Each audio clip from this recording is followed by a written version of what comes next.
Have you ever noticed how the absolute quietest places can somehow feel the loudest? You hear the rustle of a branch or the snap of a twig, and suddenly, boom, your heart is just pounding in your chest. Well, let's dive right into this, because today in this explainer, we are heading straight into the deep, dark woods. But we're not just swapping campfire stories here, we are actually dissecting them. We're going to look at 3 true accounts to really understand the anatomy of suspense. We want to figure out exactly how these terrifying, real-world encounters perfectly illustrate the hidden mechanics of brilliant storytelling. It's a pretty fascinating question, isn't it? Think about it. Why do the most peaceful places create the absolute most terrifying stories? Well, our first account starts in this tiny, off-the-grid rural community. The narrator describes it as basically a quiet paradise. We're talking just a few restaurants, a little supermarket, and miles of beautiful forests and mountains. The genius of this specific storytelling mechanic is all about contrast. By establishing this peaceful, almost idyllic setting right out of the gate, it's literally the perfect way to turn up the narrative tension. When your baseline is just absolute tranquility, any tiny disturbance, it feels like a massive earthquake. And this brilliant contrast relies really heavily on a concept we can call isolationism.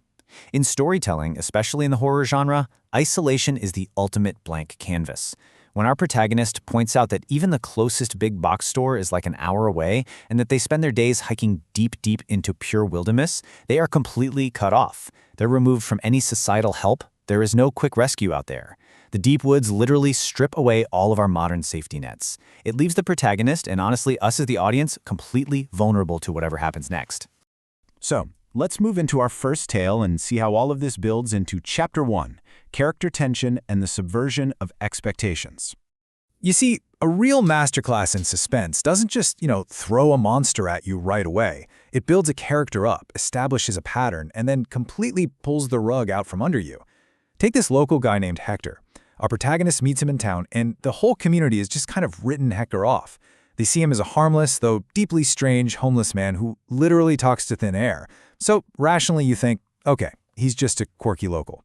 But the terrifying reality hits when our narrator hikes hours into the deep woods and suddenly hears voices. He sneaks up, fully expecting a group of people, only to find Hector, completely alone. He's having this vicious, intense argument with himself using completely different voices. One is incredibly angry, and the other is just weeping, begging for forgiveness. Talk about subversion of expectations, right? The eccentric local is suddenly a deeply disturbed antagonist capable of intense rage. And this brilliantly illustrates the power of highly specific character details in storytelling. The narrator paints this vivid, almost cinematic picture for us. He didn't just say Hector was weird, right? He gave us really tangible traits. Picture this. He's 5'3", but built like an absolute ox. He's wearing a stained white tank top and royal blue pants. He has this long, dirty gray beard, but he's bald on top with a ponytail. And the absolute most unsettling detail? He skips. He literally skips blissfully everywhere he goes. These hyper-specific details really anchor Hector in our minds as an eccentric but, safe local fixture. Which just makes the impending shift so much more horrifying.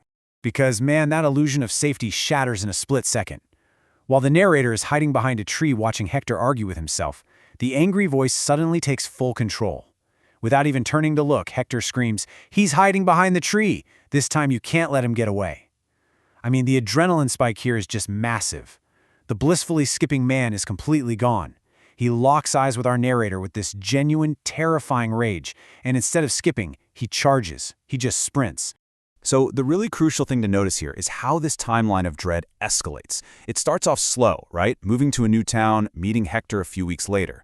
But then the pacing condenses incredibly fast. The chase in the woods is absolutely frantic, ending with the narrator barely escaping and reporting the whole thing to the police. But the ultimate gut punch? The retired sheriff reveals that years ago human remains were found in that exact spot in the woods. And Hector? Well, he just so happened to first show up in town right around the time those remains were found. By pacing the reveal this way, the storytelling totally transforms a terrifying physical chase into this lingering, horrifying psychological realization. Which brings us right into our next section, Chapter 2, Atmosphere in Psychological Pacing. For this one, we move from a physical chase to the absolute unbearable weight of an unseen threat. We're following a couple on a hike in the beautiful, completely isolated wilderness of upstate New York. Notice how this narrative expertly derails a normal timeline to trap the characters in a cycle of mounting dread. Day 1 is perfectly smooth. But night one introduces the anomaly, high-pitched giggling and footsteps circling their tent in the pitch black. Morning brings physical evidence. They find these strange stacked rocks that definitely weren't there before. They try to cut the trip short, but unfortunately they're forced to camp again. And then night two just escalates the auditory threat into sheer chaos. We're talking uncontrollable cackling, heavy footsteps running around, and the physical shaking of their tent. The escalation here is systematic and completely terrifying. But right before the sheer chaos of night two really kicks off, the story delivers this brilliant, quiet moment of psychological violation. The narrator, who is struggling to sleep, hears a whisper right outside the thin nylon of the tent. It says, "Come outside, Artie." Now, I want you to put yourself in Artie's shoes for a second. You are miles and miles from civilization, totally off the grid, surrounded by absolute darkness. How on earth did whoever is outside know his name? It completely shatters the barrier between the unknown threat and our protagonist. And then it gets worse. A second, completely different female voice chimes in. "Yeah, Artie, please come outside. We're waiting." Using a soft whisper in a sprawling, dark forest is an incredible auditory storytelling mechanic. A scream in the woods is scary, for sure, but a gentle whisper using your actual name, that implies an intimacy and a targeted, sinister intent that spikes the terror right off the charts. It's the exact moment you realize you aren't just being messed with, you are being hunted. The climax of this atmosphere relies on a deeply jarring visual reveal. After the chaos kind of dies down, Artie unzips the tent. Standing about 20 feet away is a woman in her 20s. But it's the details here that make this a true masterstroke of storytelling. She is wearing a pristine, clean white dress in the middle of the dirty, muddy woods at night, and she is just smiling and waving. The juxtaposition of a clean, smiling woman in a white dress against the dark, isolated forest is profoundly unnatural. It completely solidifies the sinister atmosphere, leaving Artie and Katie to basically flee at dawn, finding bizarre stick symbols left in their wake. This leads us perfectly into Chapter 3, Setting and Horror Tropes. Our final story follows three friends who stumble upon an abandoned, windowless cabin deep in the woods. Let's walk through the classic horror steps they take here. Step 1. Find the creepy cabin. Step 2. Actually go inside, because, of course they do. They're curious explorers, right? Step 3. The tension builds as they start to hear a bizarre dragging sound coming from beneath the dirt floor. Step 4. They find a rusted handle hidden under some debris. By voluntarily opening that hatch and descending a ladder into the pitch dark, the characters are actively walking away from safety. As an audience, watching characters descend into a dark hole guarantees maximum suspense, because we instinctively know that absolutely nothing good is down there. The storyteller here uses incredible sensory anchors to basically drag us down that ladder right alongside them. Before they even see anything, we are hit with the smell, a sudden, overpowering odor of rotten meat that is so bad it literally forces the narrator to tie a bandana over his face. Then, as he climbs down, it's the temperature. He notes this unnatural, basement-like cold and the hard stone beneath his feet. By actively engaging our senses of smell and touch before sight, the narrative makes us deeply feel the physical dread of that dark room. And when the visual finally comes, it's highly disturbing precisely because it's so ordinary, yet so wrong. Behind a structural beam is a man. He's just wearing a regular green t-shirt and jeans. But his behavior, it's entirely unnatural. He doesn't acknowledge they're shouting at all. He just limps, dragging his right foot on the stone, which explains the exact sound they heard above. He's breathing heavily, mumbling in a non-English language. But the absolute peak of the horror is when he stops, turns his head, and stares at them with completely lifeless eyes.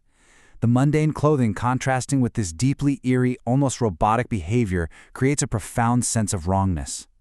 The friends scramble up the ladder to escape, but by the time authorities arrive, the cabin is entirely empty. Which brings us to our final section, Chapter 4, The Power of the Unresolved Climax. In all three of these stories, the narrators survived. But the reason they really stick in our brains is because they lack a neat, tied-with-a-bow ending. Let's look at this comparison. With Hector, he just vanished into the woods, leaving us with the terrifying, lingering question, was that skipping local actually a killer responsible for those remains? With the tent, we're left with bizarre stick symbols and a woman in white who seemingly knew Artie's name for absolutely no logical reason. And the cabin? An empty dark room with no trace of the limping man. By intentionally leaving these narrative pieces missing, the storyteller forces the viewer's own imagination to do the heavy lifting. The threat isn't defeated, it's still out there. And that brilliantly illustrates the enduring psychology of a great, scary story. It leaves us wondering. So I'll leave you with this. What makes a story truly haunt you? Is it the monster you can fight and defeat? Or is it the mystery you leave behind in the dark woods? Thank you for exploring the anatomy of suspense with me in this explainer today. Keep your eyes open and definitely trust your instincts out there.